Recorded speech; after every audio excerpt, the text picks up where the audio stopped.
هاي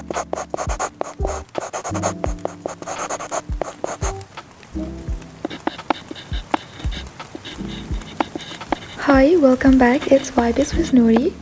رجعت لكم بفيديو جديد. فيديو النهاردة هيكون عبارة عن فلوج وانا بحضر معاكم شنطتي للسكن.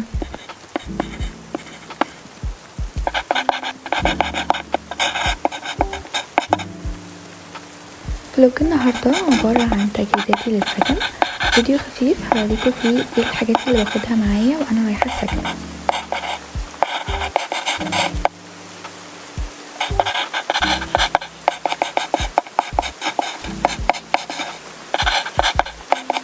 اول حاجة انا كنت بجمع حاجتي على المكتب، كل ما الاقي حاجة انا عايزاها عشان ما انساهاش كنت احطها على المكتب.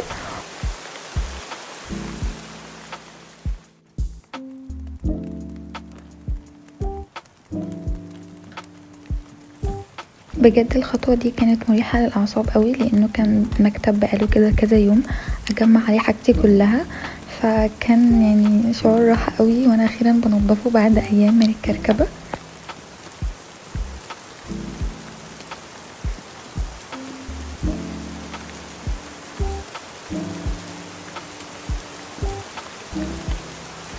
ودول الشنط اللي هجمع فيهم حاجتي،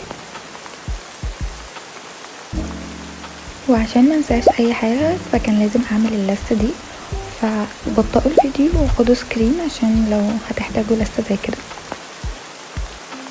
دلوقتي هجمع كل الحاجات اللي بحتاجها للشعر.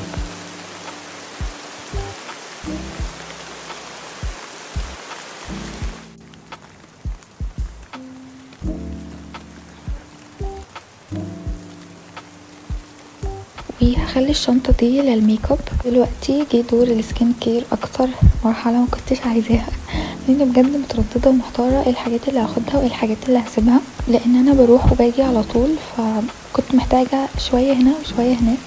طبعا الاوضه مكركبه جدا بس كله هتسيبها.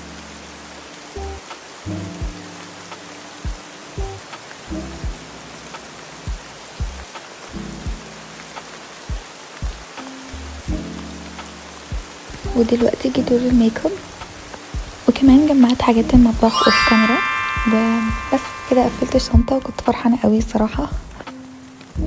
كنت بحاول استمتع باجواء البيت على قد ما اقدر قبل ما امشي.